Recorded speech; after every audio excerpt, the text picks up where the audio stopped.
자, 오늘 우리가 할 거는 뭐냐면 오늘 우리는 혼합물의 분리를 할 겁니다. 책 몇 페이지 하면 책 44페이지부터 보면 돼요. 자, 갑시다. 자, 우리가 이제 뭐 할 거냐면 앞에서 혼합물이 먼저 다뤘으니까 이제는 뭐 할 거다? 혼합물을 분리하는 것을 다룰 거예요, 우리는. 자, 그래서 분리는 여러 가지 방법이 있는데 첫 번째 뭘로 하냐면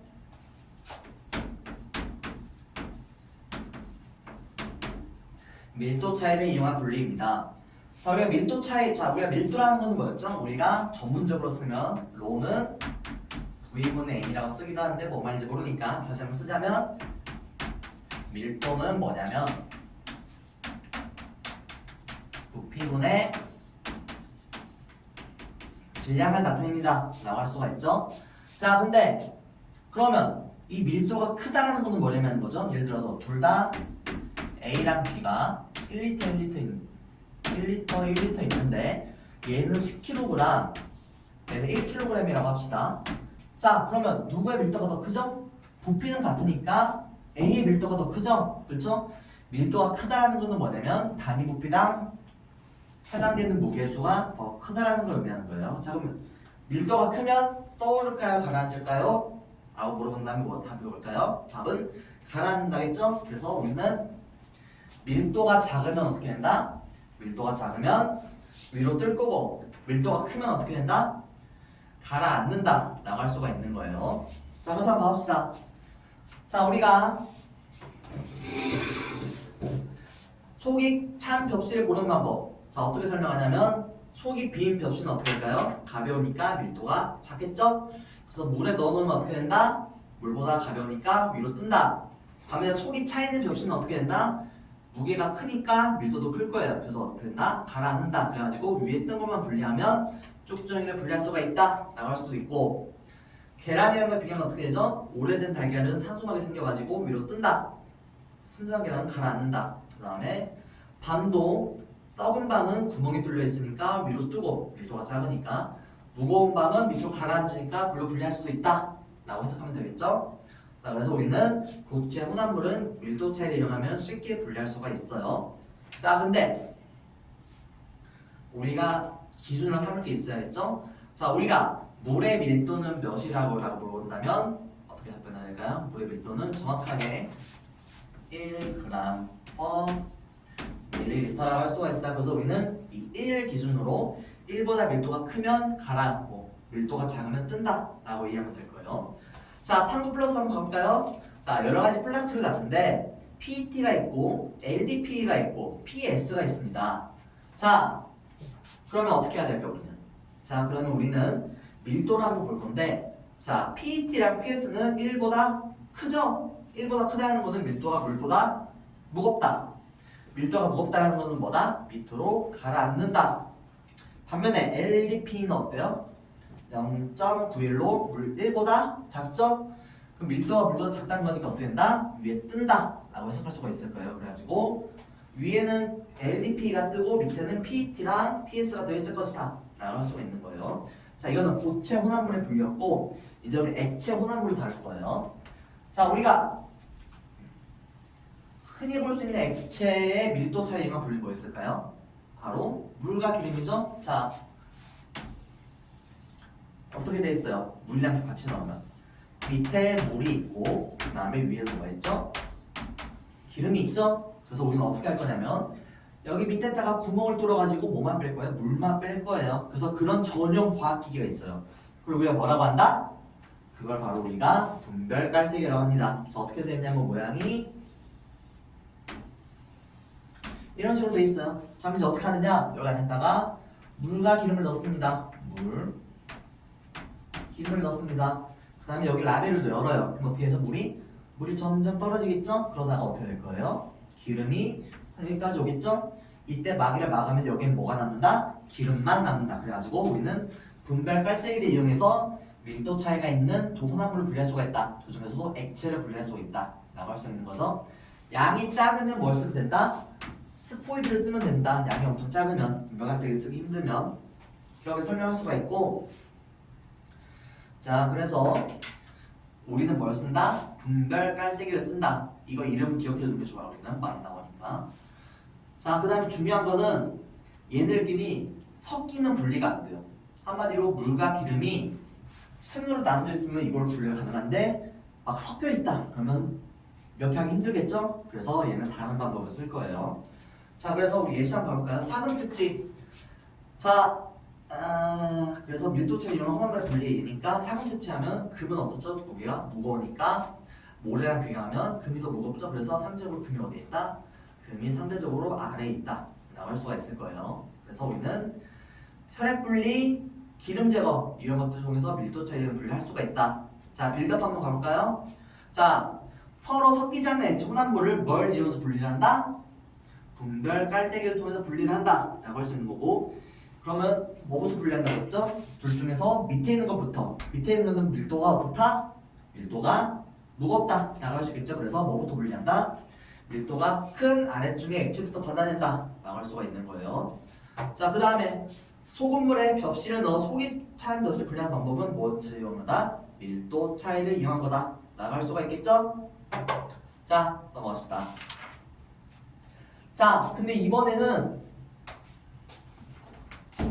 좀 약간 달라요.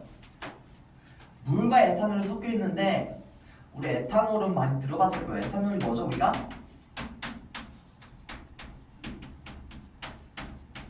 에탄올은 바로 술이에요, 술. 소주에 들어있는 게 물과 에탄올입니다. 자, 소주 보면 섞여 있어요, 안 섞여 있어요? 섞여 있죠? 그래서 물과 에탄올은 섞으면 층으로 나뉘는 게 아니라 얘들이 혼합되어 있어요. 그럼 얘네 밀도 차이나 분리를 할 수 있을까 없을까요? 없겠죠? 층이 없으니까. 그래서 얘는 어떻게 할 거냐면 여기가 여러 있죠? 끓는 점 차이를 이용한 분리를 할 거예요. 자, 뭐냐? 자, 물에 끓는 점 몇 도? 100도죠? 물에 끓는 점. 근데 에탄올이 끓는 점은 대략 78도니까 80도 정도 돼요. 자, 그럼 어떻게 될까요? 가열을 하면.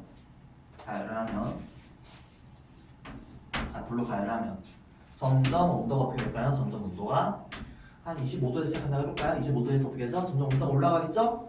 그러다가 80도에서 어떻게 돼요? 에탄올은 여기서 끓어요. 얘가 끓는 중이니까. 그래서 어떻게 돼요? 얘가 점점 에탄올이 끓어요.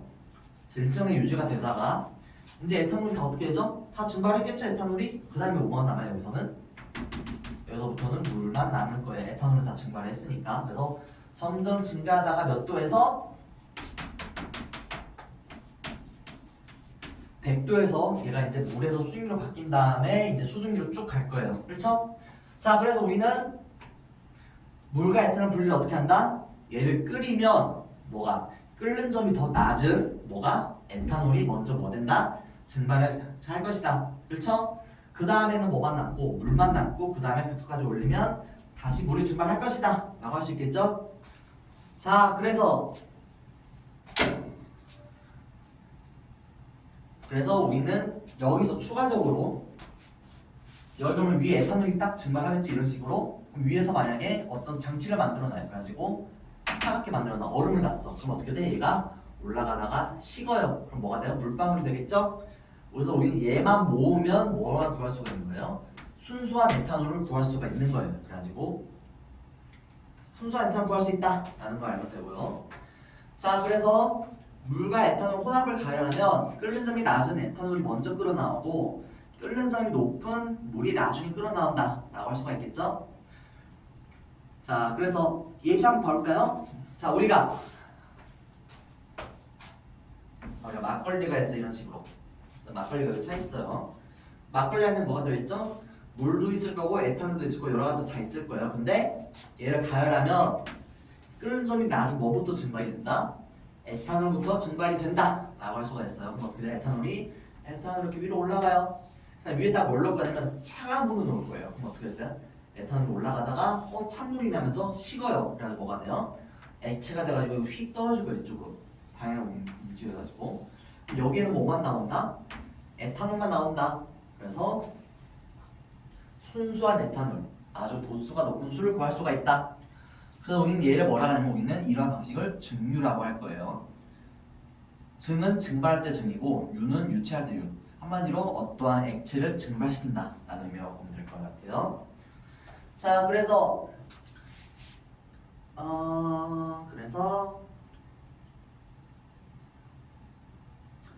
요리를 할 때 술을 넣어도 술 맛이 나지 않는 까닭은 물어본다면 자 요리할 때 술을 넣죠 맛술. 근데 왜 우리는 맛술도 안 취할까요? 그렇죠? 왜일까 대답하자면 우리가 보통 요리는 몇 도 이상에서 하죠? 100도 이상에서 하죠? 불을 확 뜨니까 100도 이상이면 에탄올의 끓는 80도보다 높다 낮다? 높다. 그러면 즉 요리할 때 맛술을 넣으면 그 요리가 100도 이상에 가열이 되면 에탄올은 뭐가 된다? 에탄올은 증발이 된다 라고 할 수 있겠죠? 그래서 에탄올은 증발이 되니까 우리가 요리할 때는 에탄올이 남는다 안 남는다? 안 남는다. 그래서 술 마셔서 마셔도 취한다 안 취한다? 안 취한다 라고 할 수가 있는 거예요 우리가. 자 그 다음에 어떤 얘기가 있냐면 원유의 분리가 있어요. 저희가 원유라는 건 뭘 의미하는 거죠? 원유는 말 그대로 석유 같은 게 있는 건데 말 그대로 원래 그냥 그 그대로의 석유를 의미하는 거예요. 그래서 원유에는 여러 가지가 섞여 있다. 그럼 어떻게 해줘야 돼요? 분리해야겠죠? 그래가지고 어떻게 하냐면 원유를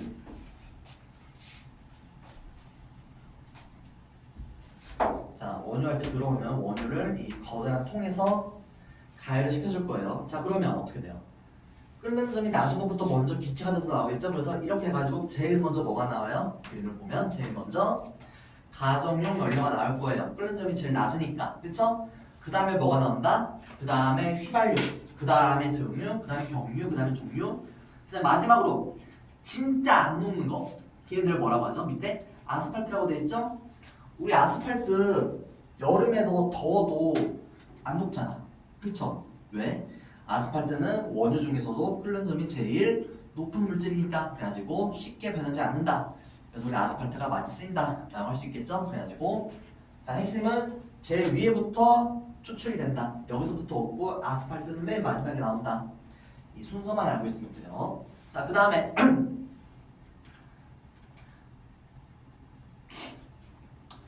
자 그래서 다음에는 녹는 점 차이 이용한 분리. 자 이것도 예시가 딱 나와 있죠? 자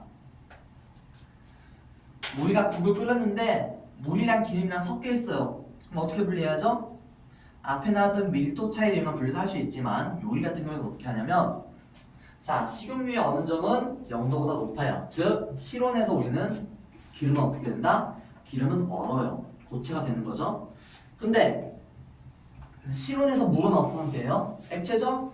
그럼 고깃국을 끓인 다음에 식히면 어떻게 돼요? 위에 있는 기름은 굳어서 고체가 될 거고 밑에는 물이 액체로 남아있을 거예요. 그렇죠? 그래서 우리는 그 고체만 분리하면 쉽게 기름을 분리할 수가 있다. 그게 바로 뭘 이용한 분리다? 녹는 점 차이를 이용한 분리다 라고 할 수가 있는 거겠죠?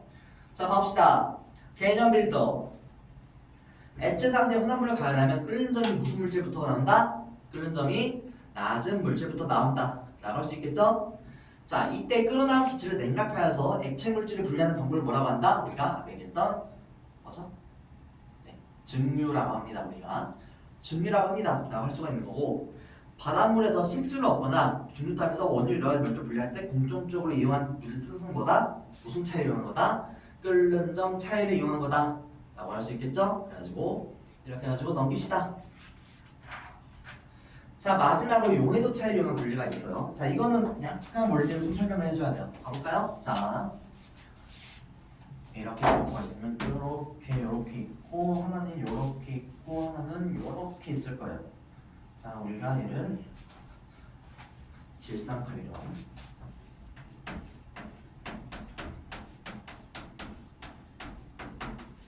우리가 염화나트륨. 자 이렇게 돼 있죠? 자 우리가 그러면 여기 가로축은 뭐예요? x축은 우리가 온도. 여기 y축은 뭐예요? y축은 용해도죠? 자 우리가 한 번 짚고 넘어가야 될 거 용해도의 개념은 무엇이었을까요? 라고 물어본다면 용해도는 뭐였죠?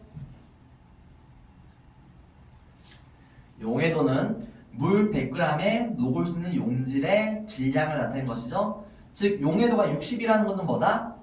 물 100g에 어떤 물질이 60g까지 녹을 수 있다 라는 걸로 이해할 수가 있어요. 자 그럼 봅시다. 자 질산칼륨은 지금 여기서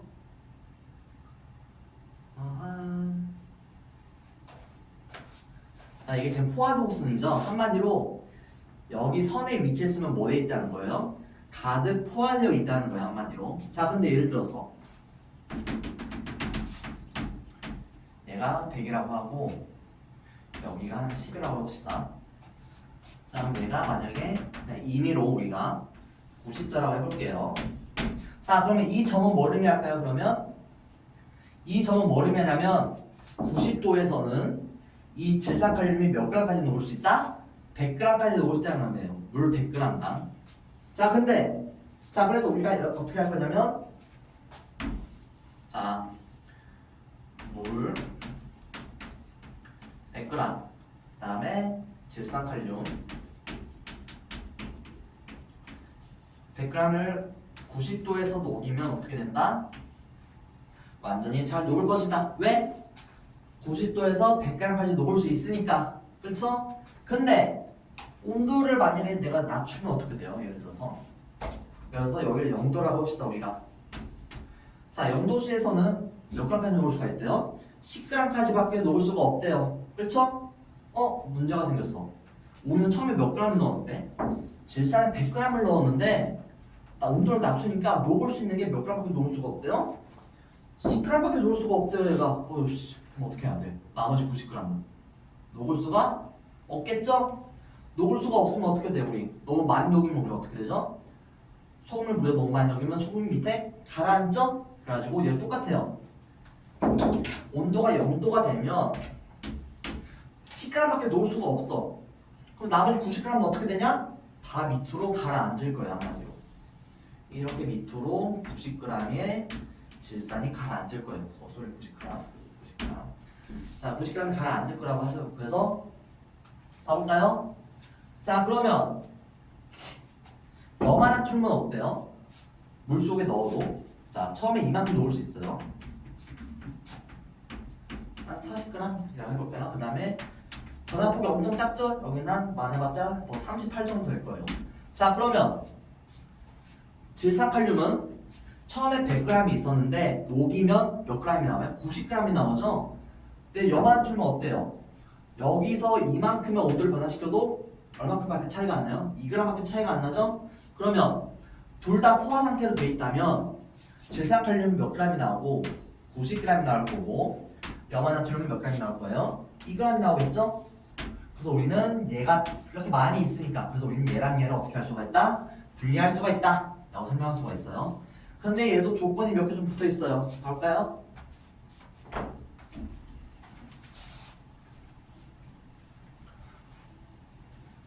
자, 만약에 용해도 곡선이 요렇게 하나 요렇게 하나가 있어요. 이런 식으로. 그럼 어때요? 둘 다 물에 녹였어. 이만큼. 그 다음에 온도를 낮췄어. 얘를 A라고 하고 얘를 B라고 해볼게요. 자, 그러면 A가 어떻게 돼요? 원래 이만큼 녹을 수 있었는데 바뀌었으니까 이만큼을 우리가 A로 내뱉겠죠? 즉 A가 밑에 쌓일 거예요. 근데 B도 어때? B도 원래 이만큼 녹을 수 있었는데 이만큼밖에 남았대. 그럼 어떻게 돼? 이 차이만큼 B도 나올 거죠? 그러면 냉각을 시켰을 때 밑에 들어있는 가루가 A랑 B가 섞여 있는 거겠죠? A랑 B가 섞여 있으면 어때? 분리하는 의미가 없잖아. 그렇죠? 그래서 이 경우에는 분리가 잘 안 돼요. 두 번째, 만약에 이렇게 있고 이렇게 하지 말고 자, A랑 B가 있다고 합시다. 자, 어때요? 온도가 바뀌어도 A랑 B 둘 다 거의 안 변하죠? 한마디로 이만큼 녹여도 얘가 0도가 되더라도 이만큼밖에 안 나는 의미, 조금밖에 안 나. 한마디로. 그럼 얘를 분리하는 데 의미가 있을까요? 없겠죠? 그래서 우리가 용해도 차를 이용한 분리는 조건이 붙어요. 어떤 조건이 붙느냐?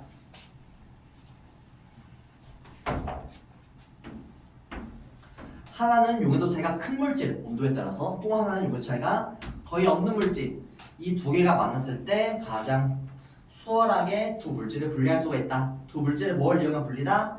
용해도 차이를 이용한 분리다 라고 할 수가 있는 거예요. 알겠죠? 자, 그래서 밑에 개념 비습 한번 갑시다. 불순물이 섞여있는 고체 물질을 용매에 모두 녹인 뒤 용매를 증발시키거나 용액의 온도를 낮춰서 순수한 고체 물질 얻는 방법을 뭐라고 한다? 이런 얘기 안 해서 얘는 뭐라고 하냐면 재결정이라고 하는 거예요. 얘는 자 재결정 되겠죠? 자 밑에 쓰고 봅시다. 2번 불순물이 섞여있는 고체 물질을 높은 온도에 용내 모두 녹인 뒤 서서히 냉각하면 온도에 따른 무슨 차이에서 이게 무슨 차이였죠? 바로 용해도 차이였죠? 용해도 차이에 의해서 순수한 고체 물질을 얻을 수가 있다 라고 하면 되겠죠? 자 오케이 여기까지가 개념이 끝이고 우리는 이제 뒤에 문제를 풀어볼 거예요. 자 그래서 진도는 다 나왔어요. 그래서 우리는 문제를 풀 건데 사실 지금 안 나가지고 따로 녹화를 하고 있는 거긴 하지만 우리가 어디까지 풀었냐면 우리는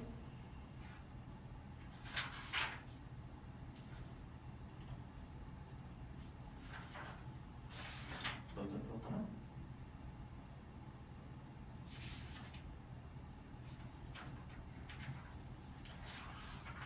우리가 57페이지까지 풀었어요. 우리가 이렇게 수업 시간에. 즉 한마디로 뭐다?